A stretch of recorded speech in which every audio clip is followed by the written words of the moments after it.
Ukimpenda mwanamke utaki kumpenda mama yako zaidi ya mke wako. Ndio maana mimi sitaki kufundisha ndoa, hamtonielewa. Mimi nina maneno magumu. Ngoja kabla kupiga makofi wazo. Ni maneno magumu haya. Kwenye ndoa, sawa? Kwenye ndoa unatakiwa umweke mke wako hapa, umweke na mama yako hapa. Ukiambiwa mchague wa kuondoka naye, unatakiwa umchague mke, umwache mama. Uwezi sasa hivi si unamchukia yule mwanamke? Uwezi. Sijasema sasa hivi.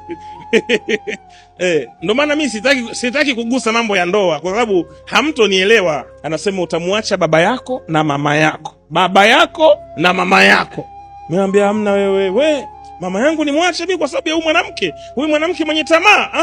Hatuzungumzii tamaa. Tunazungumzia matatizo yako ya kutochagua vizuri. Kwenye uhalisia wa ndoa, baba au mama na mke, unatakiwa waache wazazi, umchukue mke. Mungu atambui mama na baba kwenye ndoa. Mungu atambui. Mungu anatambua mke.